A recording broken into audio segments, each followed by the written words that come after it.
اس سال جو لوگ حج پر نہیں جا سکے وہ فجر کی نماز کے بعد قرآن کی یہ ایک سورت پڑھیں تو انشاءاللہ ایک قبول شدہ حج اور ایک قبول شدہ عمرے کا ثواب ملے گا۔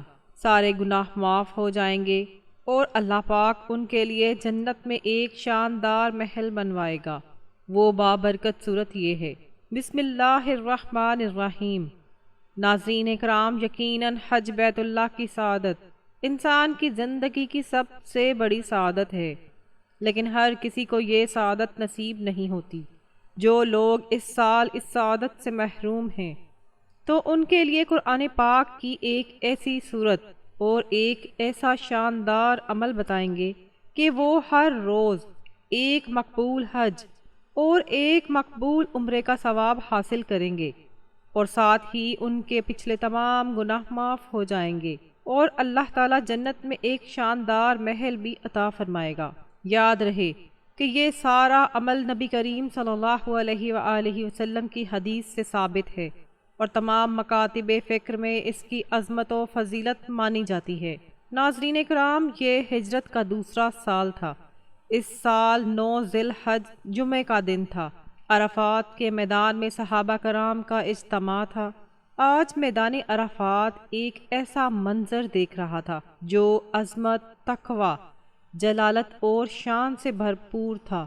ایسا موقع نہ تو اس میدان میں پہلے کبھی آیا اور نہ بعد میں کبھی آئے گا۔ یہ اپنی نوعیت کا ایک منفرد اجتماع تھا۔ اللہ کے رسول اس اجتماع کی قیادت کر رہے تھے۔ میدان عرفہ صحابہ کرام کی دعاؤں اور التجاؤں سے کانپ رہا تھا۔ رحمت الہی کا گرجتا ہوا سمندر پورے جوش میں تھا۔ ارد گرد کی وادیاں ان مومنوں کی آوازوں سے گونج رہی تھیں۔ دل کی گہرائیوں سے نکلنے والے آنسو اور سسکیاں عرش الہی کو آواز دے رہے تھے۔ اللہ کے رسول صلی اللہ علیہ وآلہ وسلم بھی پورے خشوع و خضوع سے اپنے رب سے سرگوشیاں کر رہے تھے۔ پھر آپ رحمت کے پہاڑ پر چڑھے اور 1400 کے عظیم الشان صحابہ کی مجلس سے خطاب فرماتے ہیں۔ تمام لوگ اپنی پوری توجہ آپ کی زبان مبارک سے نکلنے والے الفاظ پر مرکوز کیے ہوئے تھے۔ یہ انسانی حقوق کا بین الاقوامی چارٹر ہے جو اللہ کے آخری نبی صلی اللہ علیہ وآلہ وسلم پوری دنیا کے انسانوں کے لیے ارشاد فرما رہے ہیں۔ آپ کے کلمات اللہ کی قدرت سے کانوں سے پہلے دلوں تک پہنچ رہے تھے۔ اگرچہ مجلس بہت بڑی تھی اور موقع بہت اہم تھا، وہاں کوئی لاؤڈ سپیکر بھی نہیں تھا۔ یہ اللہ تعالیٰ کی کامل قدرت کا کرشمہ تھا کہ زبان نبوت صلی اللہ علیہ وآلہ وسلم سے نکلنے والے الفاظ کی مٹھاس سے لطف اندوز ہوتی ہوئی ہواؤں اپنے گلے میں اٹھائے ہوئے ہر شخص کے کانوں تک پہنچا رہی تھی، اور یہ پیغام دلوں کو نبوت کی تعلیمات سے تر کر رہی تھی۔ اسی تاریخی موقع پر اللہ کے رسول صلی اللہ علیہ وآلہ وسلم نے قرآن مجید کی ایک عظیم آیت نازل ہوئی۔ یہ آیت ایک قیمتی موتی اور اللہ کا بڑا کرم تھی۔ اس کے ساتھ ساتھ اس آیت میں اللہ کے رسول کی اس فانی دنیا سے روانگی کی بھی نشاندہی تھی۔ اس اشارے کا مطلب اہل فہم و علم سمجھ گئے تھے۔ اللہ تعالیٰ نے ارشاد فرمایا، آج میں نے تمہارے لیے تمہارا دین مکمل کر دیا۔ اللہ نے تم پر اپنی نعمت پوری کر دی اور تمہارے لیے دین اسلام کو زندگی کا طریقہ پسند کیا۔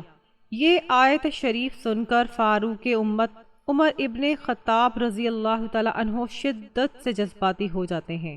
ان کا جسم کانپ اٹھتا ہے اور آنسوؤں کی شدت سے آواز گلے میں رک جاتی ہے۔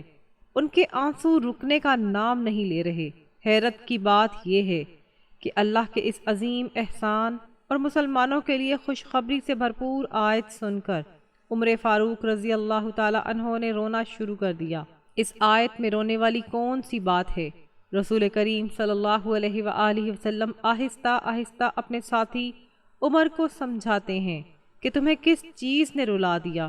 عمر رضی اللہ تعالیٰ عنہ عرض کرنے لگے، یا رسول اللہ، آج سے پہلے ہمیں دین کا کبھی نہ کبھی کچھ نیا پہلو ملتا رہتا تھا، مگر اب جب دین مکمل ہو گیا ہے تو کبھی کوئی چیز، جب کسی چیز کا مرتبہ اعلیٰ ہو جاتا ہے تو اس میں خامیاں ظاہر ہونے لگتی ہیں۔ فاروق اعظم کی بات ہی کیا، آپ کی فصاحت اور علم کی گہرائی کا کیا کہنا۔ آپ ان شخصیات میں سے ہیں جو پردے کے پیچھے چھپے حقائق کو اپنی آنکھوں سے دیکھ لیتے تھے۔ رسول اللہ صلی اللہ علیہ وآلہ وسلم عمر فاروق کی نزاکت اور ذہانت کی بہت تعریف فرماتے تھے۔ آپ ان کی علمی لیاقت اور فقہی صلاحیت سے حیران ہیں۔ فرمایا تم سچ کہتے ہو عمر، ہاں اللہ کی قسم تم نے سچ فرمایا۔ دین میں جو نقص کا تم نے خدشہ ظاہر کیا تھا وہ واقعی ہو گیا۔ ابن جریر رحمۃ اللہ علیہ کہتے ہیں کہ اس خطبہ حج کے بعد نبی کریم صلی اللہ علیہ وآلہ وسلم صرف 81 راتیں اس دنیا میں رہے اور پھر اپنے رب کے پاس تشریف لے گئے۔ آپ کے دنیا سے جانے کے بعد اس دین میں جو نقص واقع ہوا اس کی تلافی آج تک نہیں ہو سکی۔ سیدنا ابو سید خدری رضی اللہ تعالی عنہ کہتے ہیں ہم نے سیدنا فاروق اعظم رضی اللہ تعالی عنہ کے ساتھ مل کر حج کیا۔ فاروق اعظم جب حجرہ اسود کے قریب پہنچے تو اسے بوسہ دیا اور مخاطب ہو کر کہنے لگے میں جانتا ہوں کہ تم ایک پتھر ہو جو نہ نقصان پہنچا سکتا ہے نہ فائدہ دے سکتا ہے۔ اگر میں نے نبی کریم صلی اللہ علیہ وآلہ وسلم کو تمہیں بوسہ دیتے ہوئے نہ دیکھتا تو تمہیں کبھی بوسہ نہ دیتا۔ سیدنا حکیم ابن حزام رضی اللہ تعالی عنہ جلیل القدر صحابی رسول ہیں۔ اللہ نے انہیں مال و دولت بھی بہت دی تھی۔ آپ حج کے لیے تشریف لے جاتے ہیں، ان کے ہمراہ 100 اونٹ ہیں جنہیں یم نہر کو قربان کیا جائے گا، ان کے ساتھ 100 غلام بھی ہیں۔ جب میدان عرفات میں پہنچے تو 100 میں سے 100 غلاموں کو اللہ کی رضا کے لیے آزاد کر دیتے ہیں، پھر اپنے رب سے دعا کرتے ہیں یا اللہ میں نے یہ غلام تیری رضا کے لیے آزاد کیے ہیں، ہم بھی تیرے غلام ہیں، ہمیں بھی اسی طرح جہنم کی آگ اور عذاب سے نجات دے۔ میدان عرفات میں موجود حاجی یہ منظر دیکھ کر اور حکیم کی دعا سن کر بے تحاشا رونے لگ جاتے ہیں۔ وہ بھی دعا کر رہے ہوتے ہیں کہ ان کے پاس غلام تو نہیں مگر جہنم کی آگ سے آزادی کے خواہش مند سب ہیں۔ سیدنا عبداللہ ابن عمر رضی اللہ تعالی عنہ حج کر رہے تھے۔ انہوں نے دیکھا کہ ایک شخص ایک بوڑھی عورت کو اپنے کندھوں پر اٹھائے طواف کر رہا تھا۔ سیدنا عبداللہ نے پوچھا اے نوجوان یہ جو عورت تمہاری پیٹھ پر سوار ہے کون ہے؟ اس نے کہا یہ میری ماں ہے۔ پھر پوچھا کیا میں نے اپنی ماں کا حق ادا کر دیا؟ سیدنا عبداللہ ابن عمر نے فرمایا اللہ کی قسم تم جتنا بھی محنت اور کوشش کر لو ابھی تک تو اس درد کی پہلی لہر کا حق بھی ادا نہیں ہوا جو اس نے تمہاری ولادت کے وقت برداشت کیا تھا۔ اللہ اکبر، ماں کا حق کتنا عظیم ہے۔ سیدنا عبداللہ ابن عمر کی بات کا مطلب یہ تھا کہ ابھی تو تمہاری ماں کے وہ احسانات بھی ہیں جن میں اس نے تمہیں 9 ماہ تک پیٹ میں اٹھایا، پھر جنم دینے کے بعد بچپن سے لے کر جوانی تک لمحہ بلمحہ تمہارا ہر طرح سے خیال رکھا۔ اتنا بڑا حق اتنی سی محنت سے کیسے ادا ہو سکتا ہے؟ کیا ہم سب اپنے والدین کا یہ عظیم حق ادا کر رہے ہیں؟ یہ ہم سب کی سوچنے کی بات ہے۔ عابد، زاہد، عالم، فقیر، محدث حضرت عبداللہ ابن مبارک رحمۃ اللہ علیہ تجارت کیا کرتے تھے۔ اللہ نے ان کے مال بھی بہت برکت دی تھی۔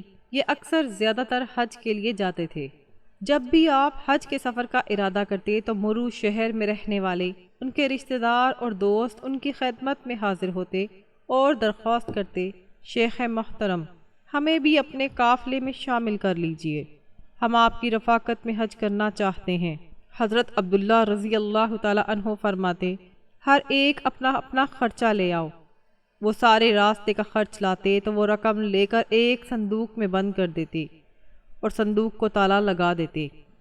اب حضرت عبداللہ تمام ساتھیوں اور اہل قافلے کو لے کر مرو سے بغداد کی طرف روانہ ہوتے اور اپنے جیب سے تمام ساتھیوں پر خرچ کرنا شروع کر دیتے تھے۔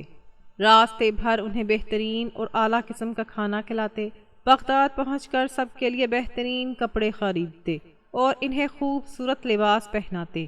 اس طرح یہ پورا گروہ بہت شاندار ہمت کے ساتھ بغداد سے مدینہ منورہ کی طرف روانہ ہوتا۔ مدینہ پہنچ کر تمام قافلے والوں سے پوچھتے آپ کے گھر والوں نے سفر شروع کرتے وقت مدینہ طیبہ سے کیا خرید کر لانے کو کہا تھا؟ سب لوگ اپنے گھر والوں کی فرمائشیں بتاتے۔ وہ ہر ایک کے لیے اس کی خواہش کے مطابق اشیاء خرید لیتے، پھر سارے قافلے کو لے کر مکہ مکرمہ پہنچتے، اور جب وہ حج کر کے فارغ ہو جاتے تو تمام ساتھیوں سے پوچھتے کہ تمہارے گھر والوں نے سفر پر نکلتے وقت مکہ مکرمہ کی اشیاء میں سے کیا کچھ خرید کر لانے کو کہا تھا۔ ہر کوئی اپنے گھر والوں کی ضروریات بتاتا، وہ ہر ایک کو اس کی پسند کی چیز لے کر دے دیتے، پھر سب کو ساتھ لے کر مکہ مکرمہ سے نکلتے اور واپسی کا سفر مرو کی طرف شروع کرتے۔ راستے بھر اپنی جیب سے سب کا خرچ اٹھاتے، یہاں تک کہ سب لوگ مرو پہنچ جاتے۔ عبداللہ ابن مبارک ان سب کے گھروں کی صفائی کروا دیتے اور ان کے دروازے بھی رنگ اور روغن کروا دیتے۔ 3 دن گزر جاتے تو وہ تمام ساتھیوں کو ایک شاندار دعوت پر بلاتے، انہیں بہترین کھانا کھلاتے، پھر ہر ایک کو خوبصورت کپڑوں کا ایک جوڑا تحفے میں دیتے۔ پھر وہ صندوق منگواتے جس میں ان کی رقم رکھی ہوتی، ہر شخص کی رقم ایک تھیلی میں بند ہوتی جس پر اس کا نام لکھا ہوتا۔ ہر شخص کو اس کی رقم پوری واپس مل جاتی، کیونکہ حج کا سارا خرچ حضرت عبداللہ اپنی جیب سے کرتے تھے۔ آپ کی فیاضی اور کرم کی کیا تعریف کی جائے۔ تاریخ اسلام نے ایسی ایسی شخصیات بھی دیکھی ہیں۔ یہ مبارک شخصیت مبارک ماہ میں مبارک شہر مکہ میں مبارک مانی زمزم کی طرف جا رہے تھے تو اللہ تعالیٰ کی طرف متوجہ ہو کر دعا کرتے، عرض کرتے، اے میرے رب، تیرے رسول کریم نے فرمایا تھا کہ زمزم کے پانی کو جس مقصد کے لیے پیا جائے اللہ تعالیٰ وہی مقصد پورا فرماتا ہے۔ اللہ، میں یہ پانی اس نیت سے پی رہا ہوں کہ قیامت کے دن میری پیاس کو اس پانی کی برکت سے بجھا دینا۔ معترف ابن عبداللہ الشخیر اور بکر المجنہ میدان عرفات میں کھڑے ہیں، اللہ کی بارگاہ میں ہاتھ اٹھائے ہوئے ہیں۔ ان میں سے ایک نے اس طرح کی دعا کی، یا اللہ، میرے گناہوں اور غلط کاموں کی وجہ سے ان سب لوگوں کے اٹھے ہوئے ہاتھوں کو ناکام و نادم واپس نہ لوٹا۔ دوسرے نے اللہ تعالیٰ کی بارگاہ میں اس طرح درخواست پیش کی، یہ میدان کتنا عظمت والا اور شان والا ہے، اگر میرے جیسے نادار انسان اس محفل میں نہ ہوتا تو شاید سب کی دعائیں قبول ہو جاتیں۔ وہ لوگ کتنے عاجزی اور انکساری کے پیکر ہوتے تھے، اور بے شمار نیکیاں کرنے کے باوجود وہ کتنے محتاج رہتے تھے۔ حضرت فضل ابن عیار رضی اللہ تعالیٰ عنہ میدان عرفات میں کسی کھوئے ہوئے بچے کی طرح پرسوز آہو بکا کر رہے تھے۔ جب غروب آفتاب ہونے کے قریب ہوا تو انہوں نے اپنی داڑھی پکڑ لی اور سر آسمان کی طرف اٹھاتے ہوئے کہا، ہائے میری بدقسمتی سے اگر مجھے معافی نہ ملی۔ حضرت مسروق رحمۃ اللہ علیہ جب حج کے لیے جاتے تو بہت محنت سے عبادت کیا کرتے تھے، یہاں تک کہ امام احمد بن حنبل رحمۃ اللہ علیہ نے فرمایا کہ مسروق جب بھی حج کرتے ہیں تو ایام حج کی ہر رات نماز میں گزار دیتے ہیں۔ علی ابن فضائل رحمۃ اللہ علیہ فرماتے ہیں کہ ایک مرتبہ میں حج کے لیے گیا، جب بیت اللہ شریف میں داخل ہوا اور طواف شروع کیا تو دیکھا کہ سفیان سوری رحمۃ اللہ علیہ کعبہ کے پاس سجدے میں پڑے ہوئے تھے۔ میں ایک طواف ختم کر کے اسی جگہ پہنچا تو سفیان اسی جگہ سجدے میں تھے۔ انہوں نے دوسرا، تیسرا اور 7واں طواف مکمل کیا، مگر سفیان وہیں سجدے میں پڑے رہے، انہوں نے سر نہیں اٹھایا۔ وہ لوگ اتنے لمبے سجدے اس لیے کرتے تھے کہ اس عظمت والے گھر میں رحمت الہی ان کی طرف متوجہ ہو جائے اور ان کی مغفرت ہو جائے۔ اسودہ ابن یزید نخعت نے 80 بار حج اور عمرہ ادا کیے۔ ایک سفر میں علقمہ ابن قیس بھی ان کے ہمراہ تھے۔ اسد حج کے دنوں میں کثرت سے عبادت کیا کرتے تھے۔ ایک سخت گرم دن میں انہوں نے روزہ رکھا ہوا تھا۔ اچانک گرمی کی شدت کی وجہ سے ان کی طبیعت خراب ہو گئی اور چہرے کا رنگ بدل گیا۔ علقمہ نے ان کی ران پر زور سے ہاتھ مارا اور کہا، اسد، آخر تم اپنی جان کو خطرے میں کیوں ڈال رہے ہو اور جسم کو تکلیف دے رہے ہو؟ اسد بولے، ابو شبل میرے بھائی، میں اس جسم کے لیے اس دن کی راحت کا انتظام کر رہا ہوں جب کہیں کوئی سایہ نہیں ہوگا، سورج سر پر ہوگا اور زمین تب کوئلہ بن چکی ہوگی۔ اس دن کا معاملہ بہت سنجیدہ ہے، بہت ہی زیادہ سنجیدہ ہے۔ محمد بن واسی رحمۃ اللہ علیہ حج کے سفر پر جا رہے تھے۔ وہ اونٹ پر سوار ہوتے ہوئے محمل میں نماز میں لگاتار مشغول رہتے اور ہادی خواہ سے کہتے کہ تم بلند آواز میں ہادی کے اشعار پڑھتے رہنا تاکہ میری قرأت کی آواز تمہاری آواز سے مل جائے، میں دب جاؤں، اس طرح کسی کو پتہ نہیں چلے گا کہ میں سوار ہو کے نماز پڑھ رہا ہوں۔ مغیرہ بن حکیم سنانی یمن سے پیدل چل کے حج کے لیے مکہ مکرمہ کا سفر کرتے تھے۔ آپ ہر رات 10 پارے قرآن کریم کی تلاوت کیا کرتے تھے۔ وہ رات کو کھڑے ہوتے اور نماز کی حالت میں ہی اپنی منزل مکمل کیا کرتے تھے۔ وہ سوچتے تھے قرآن تو پڑھنا ہی ہے تو کیوں نہ اسے نماز کی حالت میں پڑھا جائے تاکہ اجر و ثواب اور زیادہ بڑھ جائے۔ مالک ابن انس رحمۃ اللہ علیہ سے روایت ہے کہ انہوں نے ایک مرتبہ سیدنا جعفر صادق رحمۃ اللہ علیہ کے ہمراہ حج کا سفر کیا۔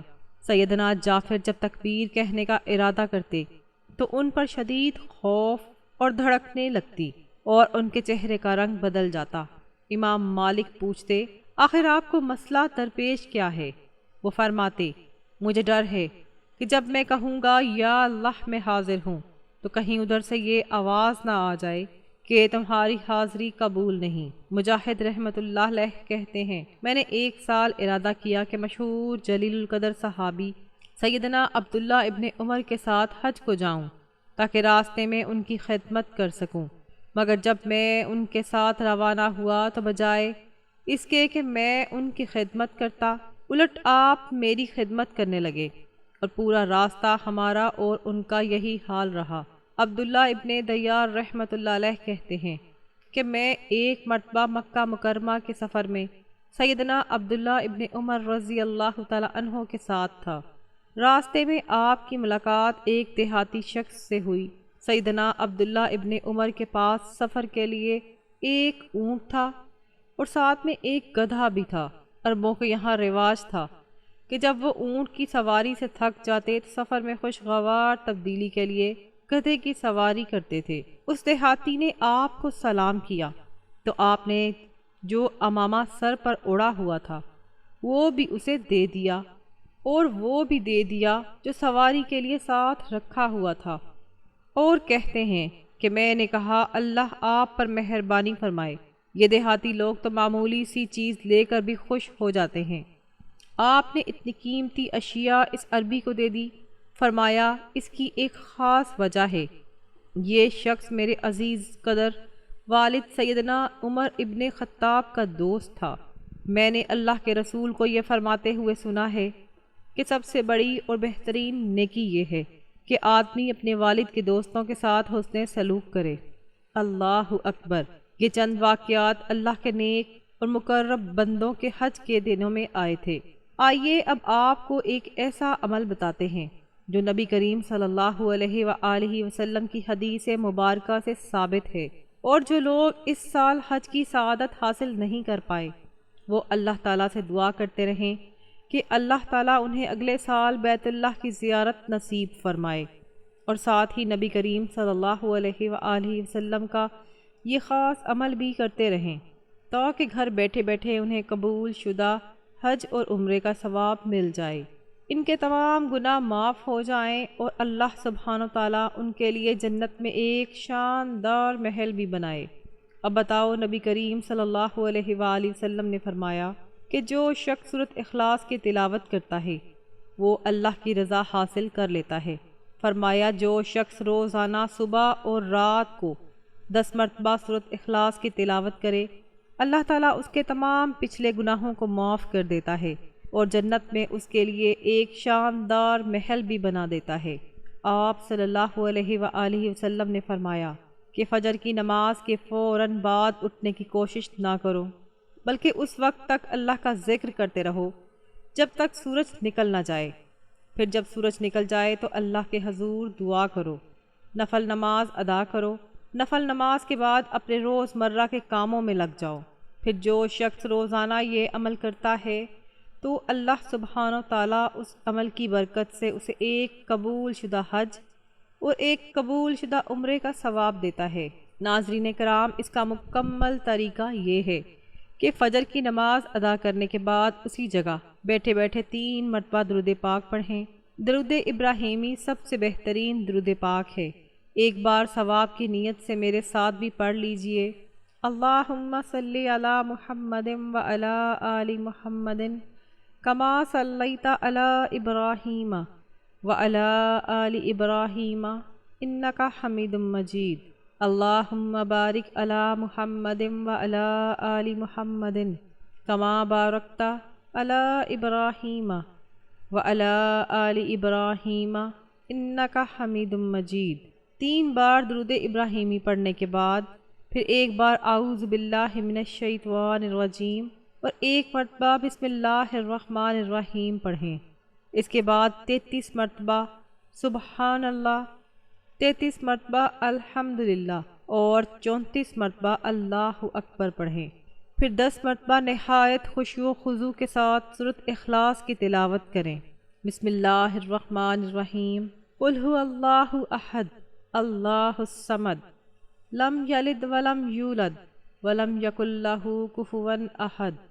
یاد رکھیں کہ ہر بار سورۃ اخلاص کی تلاوت سے پہلے یہی پڑھنا ہے۔ بسم اللہ شریف ضرور پڑھیں۔ اس کے بعد 3 مرتبہ درود پاک پڑھیں۔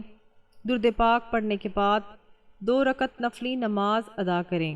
پھر اللہ کے حضور خشوع و خضوع سے دعا کریں اور دعا کے بعد اپنے روز مرہ کے کاموں میں مصروف ہو جائیں۔